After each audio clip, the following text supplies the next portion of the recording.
Money Heist wasn't just a TV show, it was a cultural revolution in red jumpsuits. It turned a flopped Spanish drama into a global Netflix juggernaut, sparked real-world protests, and made a bank robbery feel like an act of art. But behind the masks, the chaos was even louder. These are 20 weird facts about Money Heist. And the bonus, it's a scene the network nearly erased from existence.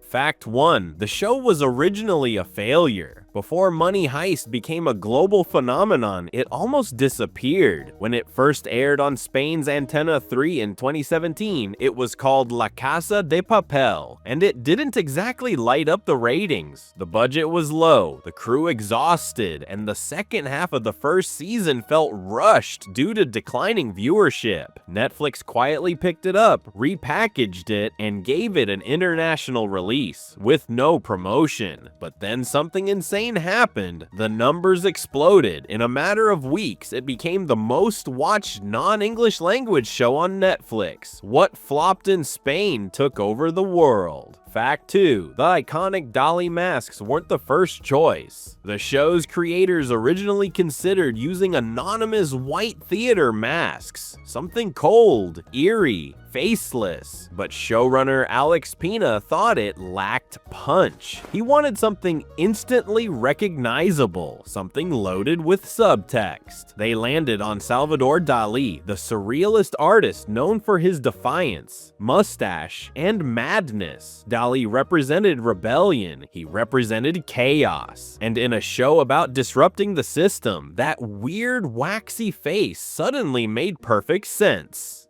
Today, the Dalí mask is a global symbol of resistance, but it almost looked like a mime. Fact 3. Berlin was supposed to die in season 1 and stay dead. Pedro Alonso, the actor behind Berlin, wasn't meant to return after the first season. His character dies a dramatic death, guns blazing, covering the crew's escape. It was emotional, brutal, and final, or so we thought. But fans couldn't get enough of him. They wrote letters, made tribute videos, started online campaigns. Netflix took notice. By season 3, Berlin was back, in flashbacks, rewrites, and origin stories. Alonso once joked, "I've died twice on this show and I keep getting more screen time."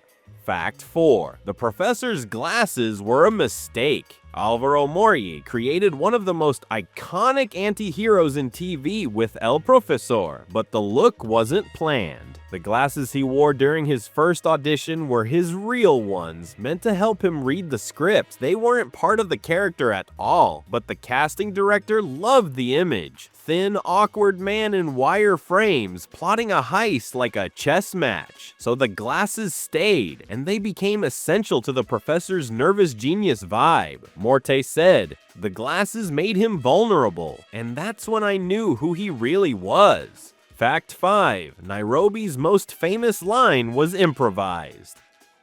"Let the matriarchy begin."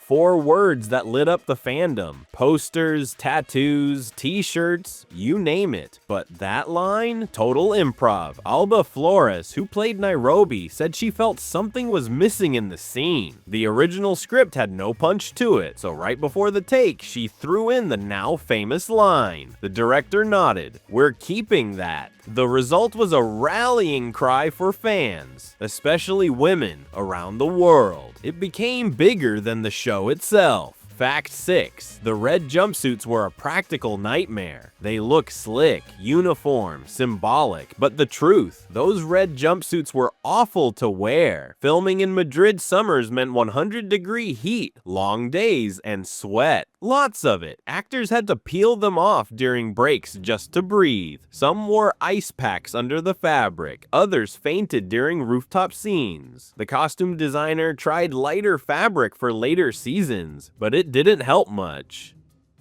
Alba Flores once said, "The real crime was filming in those suits." If you're into this kind of chaos, hit like, tap subscribe, and ring the bell because the next facts get even wilder.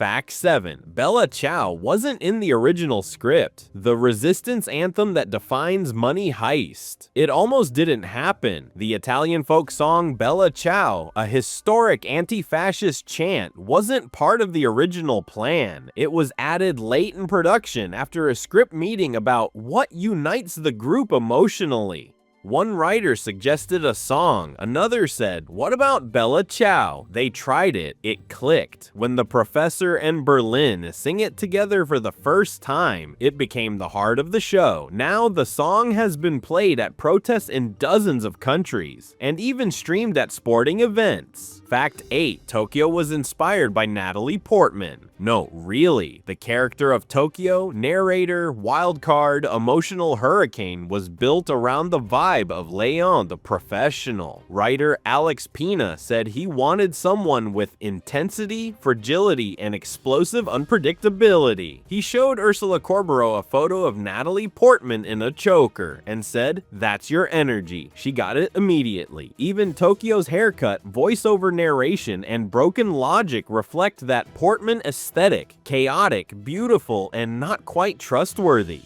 Fact 9. The show used fake money that almost fooled real banks. During scenes filmed inside the Royal Mint and Bank of Spain sets, the production used millions in fake euros. But the prop money looked so real, Spanish financial regulators were alarmed. Several banks requested samples to verify the prop bills weren't violating counterfeiting laws. One director joked, "We had to promise not to pay for lunch with it." They eventually added tiny imperfections so the notes couldn't be passed off in real life. But for a few days, Money Heist had more fake currency than the Spanish treasury. Fact 10. Helsinki and Oslo were almost one character. Originally, the script included one big muscle-bound Serbian henchman. But during casting, the team found two actors they loved, Darko Peric and Roberto Garcia Ruiz, and couldn't choose. So they split the character in two. Helsinki and Oslo were born. It changed the whole dynamic, adding depth and unexpected tenderness, especially with Helsinki's later character development. Darko later said, "We were the muscle, but the audience saw the heart." Fact 11. Netflix almost didn't renew it after season 2. Even with rising international buzz, Netflix debated ending Money Heist after its initial two-part story wrapped. It had decent engagement, but the algorithm wasn't convinced it had legs beyond that. Then came Brazil, then Italy, then France. Social media lit up. Google searches exploded. Fans demanded more. By the time season 3 premiered, Money Heist had become the most watched Netflix show in 6 countries. The renewal was a no-brainer, and the professor's chessboard got even bigger. Fact 12. Nairobi's death scene caused a fan revolt. When Nairobi was killed in season 4, fans weren't just sad, they were furious. Thousands took to Twitter and Instagram with hashtags like "Chair Justice for Nairobi" and "You Killed the Heart." Some even threatened to boycott the show. What made it worse? Nairobi's death was spoiled early by leaked set photos. Producers tried to play it down, but by the time the season dropped, fans were already bracing for heartbreak. The writers defended it as necessary for stakes, but actor Alba Flores wasn't convinced. She said, "I felt like Nairobi had more to say."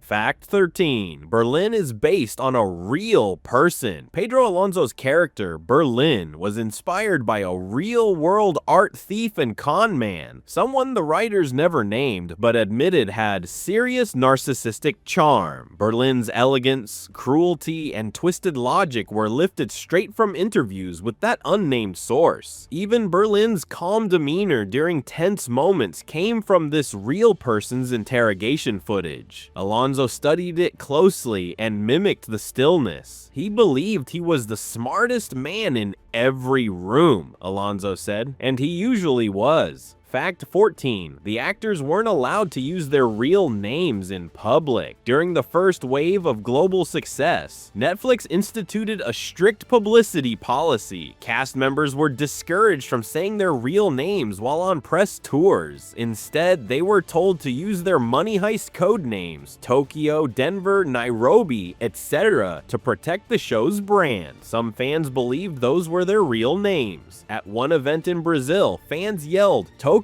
at Ursula Corberó for 10 full minutes before realizing she was answering questions in Spanish. Corberó later said, "We felt like rock stars, but with fake names." Fact 15. Denver's laugh was originally a mistake. Jaime Lorente's laugh, as Denver is one of the most ridiculous and oddly charming things in the series. But it wasn't in the script. It started as a blooper during his audition. He laughed nervously after delivering a line, and the producers burst out laughing too. They asked him to do it again and again. It became part of the character. For the rest of the show, that wheezy, hyena-like giggle defined Denver's weird mix of brute strength and childlike emotion. Fact 16. The Royal Mint set was built from scratch. While many exterior shots were filmed at Spain's National Research Council, CSIC, the interior of the Royal Mint was completely fabricated in a warehouse on the outskirts of Madrid. Every detail, from the printing presses to the break rooms, was custom designed. Real engineers were brought in to make the machines move convincingly, even if they weren't printing real money. Filming there was so convincing that Netflix had to add disclaimers in early episodes to remind viewers the heist wasn't real. Fact 17. The show changed political protests worldwide. After Money Heist became a global hit, its symbolism spread far beyond screens. Protesters in Lebanon, France, and Chile wore Dalí masks and red jumpsuits during marches, using Money Heist as a visual metaphor for resistance against corruption. In 2019, protesters stormed banks in Beirut singing Bella Ciao. In Paris, a group projected the professor's face onto the side of a government building. The creators were stunned. Álex Pina said, "We wrote a story. They made it a movement." Fact 18. Tokyo almost died in Season 2. Tokyo's fate was supposed to be sealed much earlier. In Season 2, her rogue behavior had alienated most of the group, and the original plan was to kill her off during the Mint escape. But Netflix feedback changed everything. Data showed Tokyo was the most talked about character online. Her narration style, and unpredictability kept viewers hooked. So they rewrote the ending. Tokyo survived, and the show's central voice stayed intact until that final rooftop moment. Fact 19. The actors didn't know the ending until the last minute. Netflix kept the final script pages under lock and key. Actors only received their lines days before shooting, and sometimes not until the morning of the scene. In the last season, especially during the final heist twist, cast members were deliberately left in the dark. Ursula Corberó said she had no idea how the show would end until she read her final scene. The goal: keep reactions real and avoid leaks. Fact 20. The show used psychological consultants for emotional realism. Money Heist wasn't just dramatic, it was emotionally surgical, and that's not a coincidence. The show hired psychological consultants to help shape character reactions, trauma responses, and even how grief would manifest after losses like Moscow or Nairobi. Writers would ask questions like, how would someone with this background respond to betrayal? Or how long would shock last after a gunfight? It's why the show feels raw instead of soap operatic. When characters break down or explode, it never feels fake. Bonus fact: one scene was censored in some countries for being too anti-system. In Season 3, there's a scene where the professor explains why resistance is necessary, how banks create create debt and governments cover it up. It's not just passionate, it's political. Some networks found it too political. In Turkey, parts of the monologue were muted. In parts of India, the subtitles were softened to tone down anti-government sentiment. Netflix later admitted the scene was tweaked for localization, but didn't explain further. For fans in those countries, the full speech only appeared online, unofficially. If you enjoyed this, hit like, subscribe, and ring the bell for more wild TV facts every week.